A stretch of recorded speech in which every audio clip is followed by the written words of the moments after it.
And I wanted to, talk a little bit more about ourselves, since Dr. Houston brought up that good point, like how we can learn to forgive ourselves, because I don't want to assume anything. I'll speak for myself, but like I shared, I've done some hurtful things and some unethical things in my life, that I've asked for forgiveness for, and learned to forgive myself for. So should we be forgiven for the worst thing that we've ever done? And that question came up from I think that movie Just Mercy, and the people who Jamie Foxx is in prison and he's falsely accused, and he's in jail for a long time, and finally the lawyer gets him out of jail, and he has to find forgiveness. It's a part of his healing journey, and the lawyer said something that I'll never forget. He goes, we should never be punished for the worst thing that we've ever done. No, it wasn't that. He goes, we're not the worst thing we have ever done. So those things that we've done that have hurt others, should we be forgiven for, and how do we find forgiveness for ourselves? That's my question. So if you're and should we be forgiven for the worst thing that we've done? The question that I would answer the question with the question is, who is doing the forgiving? Is it you, or is it from someone else? And can they give you something that maybe that they don't want to give you? And does that mean that you're carrying it because you haven't forgiven yourself? So I really take forgiveness, seriously, and it is a healing aspect of one's self, because I just come back to, we've all done some stuff, Justin, all of us. I'm not going to speak for everybody, but I will speak generally, is that we've all done some stuff, and if we really check ourselves, we're still doing some stuff that we know if we got busted, it would be hurtful to somebody, right? And so we give ourselves the quick forgiveness, or call it grace or mercy, and say, well, it's not that bad. It's not that bad. And, and it's, they'll get over it. And so we play with that. They'll get over it. It's not that bad, or they won't find out. But if they do, you already knew the consequences anyway. You already knew it. And so now because you already know it, you know that you are inflicting harm on someone else, actually intentionally and knowingly. And so now, when you grapple with that within yourself, and you begin the process of reducing, I'm not going to even say stopping, but I'm saying to reduce that type of harm to others, now you can start to see how difficult it could be for someone else too, for them to stop, because they're grappling with different demons of their past as well. And so when you start to deal and grapple or face or confront your anguish, your pain, your hurt, your disgust, right? Your anger, right? Because when you're facing those particular things, those things are that it takes some tenacity to face those things and to overcome those things. And so when you're doing that's your journey, and it's not to make anyone feel bad, but it's definitely to help you, or to get you to recognize, hey, you're doing some stuff too, you know, and again, it's not to make you feel bad about doing some stuff, or it's not even meant to make you say, well, because I'm doing something bad, if other people do something bad to me, then it's all right. No, it's Right. not all right. It's Right. not all right for someone to do something bad to you Right. either. Because you still can get upset at it. You should get upset because it's bad. But my point is when you start to give yourself that forgiveness, which also is a turning away from that behavior. It's a turning away from, it's called repentance. Repentance is turning away from that which was. You're turning away from it. And now you're starting a new journey of self-discovery of now who you are, or who you are without that backpack that Justin that you were talking about. Man, if I lay aside that backpack of all of those unjust weights, who am I like that? And now help me to understand and to walk that journey of not having those unjust weights, but able now to forgive others, learn the lesson, and now truly be free and enjoy what does it really mean being free for you. Mm.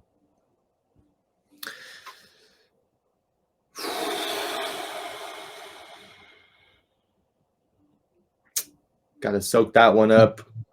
Thank you, Dr. Houston. I'm a little speechless right now, but what are some ways that we can practice forgiveness? How can we practice forgiveness? What does it look like? I would say looking at forgiveness and growth as two interchangeable things. If you if it and to answer the other question you were asking about, do we deserve to be forgiven for, like, our worst things? My thing Mhm. is, yes, we deserve to forgive ourselves, because if we don't forgive ourselves, I don't think there's possibility for growth, and vice versa, right? If you look at the growth that you made since you've made that mistake, or whatever that situation was, if you look at the growth that you made from that moment until now, today, and you can see that you've grown from that one experience, that is I think the foundation of forgiveness of yourself, to be able to see your past self and say, I was doing these things that were not acceptable. At the time, I might have known they were acceptable, or I might not have even realized that they weren't acceptable. Mhm. But today, I know that they are not acceptable. And I know that I have grown so much since I was doing that, whatever action that wasn't acceptable. And since I've grown from that, I can forgive myself comfortably. I can, and it's in the forgiving yourself comfortably is what's important. Because just saying, "Hey, I made a mistake. I got to push through." That's one thing. But to say, "This was the mistake I made. This is why I made the mistake. This is why I'm not going to make the mistake in the future. And if I do make a mistake in the future, this is a takeaway I can take from it." So I think Mm. it's more. It's so much details to go into forgiving yourself, but I think sometimes we don't get that deep into to where we genuinely forgive. We just get to that surface level where it's like, well, there's not much I can do about it, so we're just gonna move forward. Yeah. Versus looking at the situation as a whole and growing from it, and that way that forgiveness stays with you because you can look at that growth. Right. So it sounds like we got to dissect the details, because there's always that alternative option to just sweep it under the rug. I know we've heard that. Forget the conflict. You guys had a disagreement. Maybe you said some hurtful things, or you've done some hurtful things, but just sweep it under the rug and let it take its course. Yeah, and a lot of times there's this blame game, right? Where if we did do something and you hurt someone and they hurt you back, and it's like, okay, like Dr. Houston was saying, this well, you did this to me, so I'm gonna do this to you. But you're Mhm. not looking at, but when you look at dissect that situation, it's like, well, I did say this because of this, and I know that wasn't okay, but this is the emotion that I was feeling when I said it.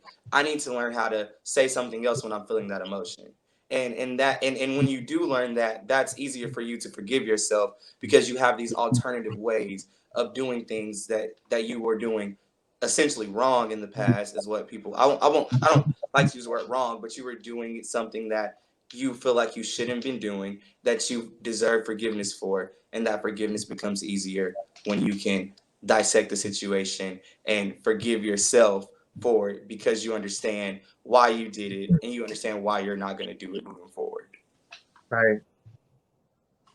Sounds like journaling or therapy, something of that sort. I'm a big advocate in being helped, and having others help me dissect those details. I've definitely done that in therapy, and it has helped me find clarity as well. I think another way I practice it is when my father became absent in my life. Me and my grandfather got really close, and I started to ask him about his life and like what he's been through and all the struggle and pain that he's endured in his life, as an orphan, as a young child in Detroit on a farm, and the lack of love, the lack of understanding and empathy that he was shown, and how that just cultivated into the man that he became and the father that he was to my father. I remember my dad always saying and complaining that my grandfather only told him that he loved him when my grandfather came home drunk. Those are the only times that my dad heard "I love you" from his own father. So that definitely could leave a hole in a man, just from my perspective too.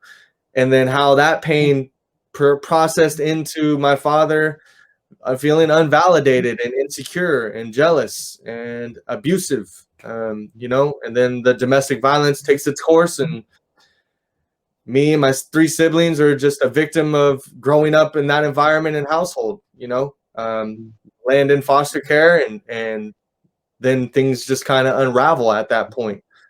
So I've done therapy with my grandfather is my point. I'm saying, I guess I studied him. I tried to understand him, which then helped me find peace within myself to then forgive my father, who is a hurt man, to see him as a human being and to let go of the pain that he's caused me, my mother, my siblings, because I don't want to carry that around with me anymore. And it doesn't set him off the hook, because he's got to deal with those demons. Like Dr. Houston said, that people are still struggling with their own demons, myself included. But therapy, journaling, and seeking out understanding from those who have hurt you, those are some tough conversations that we may have to have sooner than later. I'm just speaking from my perspective here. I would love to hear someone else's input. Taking a lot of space. Thank you, guys. Justin, I think that having a forum like this is also another means.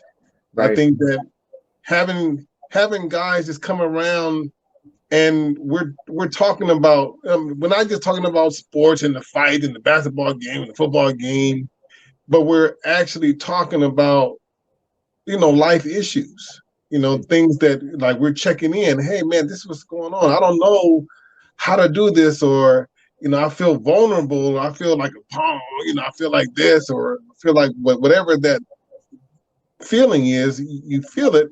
But now you have a forum that you can talk with other guys and feel safe and understand that they're going to give you some encouragement. They're going to give you some insight.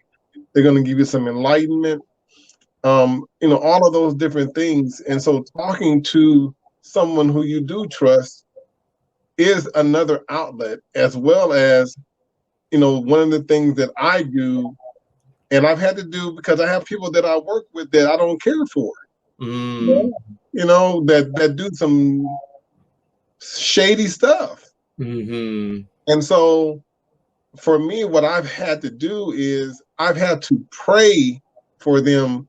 And so you said it so eloquently, is that, and I was summarizing by saying, like when you were talking about, your dad and grandfather and basically generations and what they have gone through, you have to go back and get more information. So going back and finding out more information about what's behind that illusion of what actually happened. Mm. Now you have more insight. And so having that insight is also important. So praying allows you the ability to say, okay, I'm going to get outside of myself and I'm going to pray for that person to get better, when really what's transforming is now you're shifting out of the way you see things, and now you're allowing yourself to see that same situation differently. Yeah. I definitely meditate on it too, and I meditate good positive thoughts towards those people who have brought me pain. I don't wish any ill will on them, and I sit with my breath. I think of them, I breathe in, and then I breathe out positivity to them and healing, health, and peace. So that this is a great forum for that: therapy, journaling, meditating,